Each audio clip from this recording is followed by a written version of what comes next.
एक टाइम था जब कहा जाता था कि एक बिहारी 100 पे भारी। एक अभी का टाइम है जो कहा जाता है एक बिहारी 100 बीमारी। आखिर ये क्यों बिहार आखिर इतना पीछे है, जानेंगे इसी के बारे में। मैं हूं आपका दोस्त अजान और आपका स्वागत है अजान मोटिवेशन में। तो चलिए शुरू करते हैं।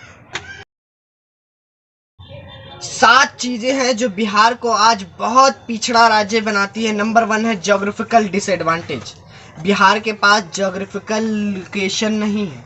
ये एक लैंड लॉक स्टेट है जिसकी वजह से बिहार इंटरनेशनल मार्केट से अपना ताल्लुक नहीं बना सकता, ज़्यादा व्यापार नहीं कर सकता। महाराष्ट्र के पास एक अच्छा खासा बहुत बड़ा ज्योग्राफिकल लोकेशन है, वो इंटरनेशनल मार्केट से अपने बोट के थ्रू व्यापार करता है। ये एक बहुत बड़ा एडवांटेज है। महाराष्ट्र हुआ, गोवा हुआ, कर्नाटका हुआ, आंध्र प्रदेश हुआ, केरल हुआ, ये इन सब के पास ये वाला एडवांटेज है। लेकिन बिहार के पास ये एक डिसएडवांटेज है जिसकी वजह से बिहार किसी भी इंटरनेशनल मार्केट से अपना संपर्क नहीं बना सकता।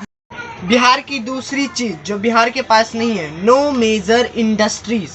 बिहार में कोई भी हिंदुस्तान लीवर के अलावा मेजर इंडस्ट्री नहीं है, जिसकी वजह से बिहार के आदमी बिहार में अपना काम नहीं कर सकते। बिहार को लोगों को काम करने के लिए बिहार के बाहर जाना पड़ता है। ये दूसरा सबसे बड़ा रीजन है बिहार को पिछड़ा बनाने में। झारखंड बिहार के साथ था तो बिहार के पास मिनरल्स थे, अलग अलग बहुत सारी चीज़ें थी, फिर भी बिहार इसका एडवांटेज नहीं उठा पाया। यही हमारा तीसरा टॉपिक निकलता है, फ्रेट इक्वलाइजेशन पॉलिसी।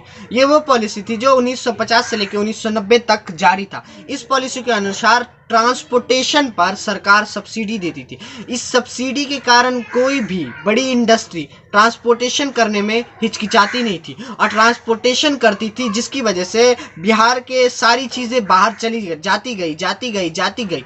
बिहार में कोई भी अपनी बड़ी इंडस्ट्री स्टेबलाइज नहीं किया। अगर सरकार ये सब्सिडी ना देती तो बड़ी कंपनीज खुद ब खुद यहाँ इंडस्ट्री डालती, ना कि वो ट्रांसपोर्टेशन करती, जिसकी वजह से बिहार अगेन पिछड़ा रह गया। चौथी चीज, बिहार के लोग कुएं के मेढक बन गए। एक मेढक जब कुएं में रहता है तो वो कुएं को ही अपनी सारी दुनिया समझता है।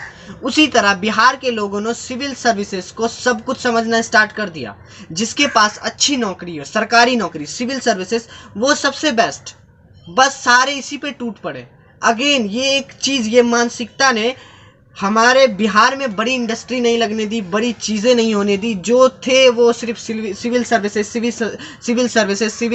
इसको इतनी तरजीह दी गई कि जिसके पास सिविल सर्विस है, अच्छा हमको सिखा रही, अगेन वो बहुत अच्छा आदमी है और सब सिविल सर्विस में ही जाने लगा, जिसकी वजह से कोई भी बड़ी चीज ऐसी नहीं हुई जो बिहार को आगे ले। 5वीं चीज, कास्ट पॉलिटिक्स। बिहार के अंदर एवरेज से कई गुना ज्यादा कास्ट पॉलिटिक्स होता है। ये कास्ट पॉलिटिक्स अगर देखा जाए तो एक टाइम पर ठीक था, मतलब छोटी जाति के लोग ऊपर उभरे इस चीज़ में। लेकिन जब 1991 में लिबरलाइजेशन हुआ तो ये कास्ट पॉलिटिक्स की अहमियत घट गई, जिसके टाइम पर अदर स्टेट ने फॉरेनर इन्वेस्टर्स को ढूंढा, इंटरनेशनल मार्केट में अपनी जगह बनाने की सोची। इस टाइम के बाद भी बिहार में कास्ट पॉलिटिक्स ही चलता रहा, जो अगेन बिहार को एक पिछड़ा राज्य बनाती है। चीज, पॉपुलेशन एंड लिटरेसी रेट।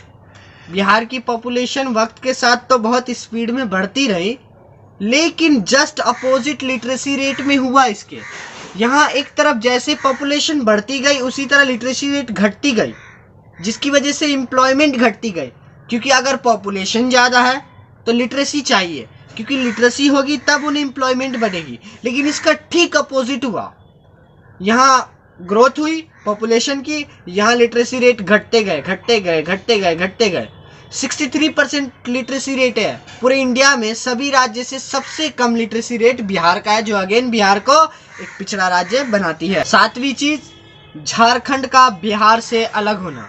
सन 2000 ईस्वी में जब झारखंड से बिहार अलग हुआ, बिहार से जब झारखंड अलग हुआ, तो झारखंड ना अपने साथ एक भौगोलिक जगह लेके गया, बल्कि वो अपने साथ कई मिनरल्स लेके गया। टाटा लेके गया, जमशेदपुर लेके गया, ऐसी कई बड़ी बड़ी चीज़ें वो अपने साथ ले गया और बिहार के पास कुछ नहीं बचा, जो बिहार को अगेन एक पिछड़ा राज्य बनाती है। अगर जरा सी भी इंफॉर्मेटिव ये वीडियो लगी होगी तो आप हमारे चैनल को सब्सक्राइब करें, लाइक करें, शेयर करें। मैं हूँ आपका दोस्त अजान, तो मिलते हैं नई वीडियो में।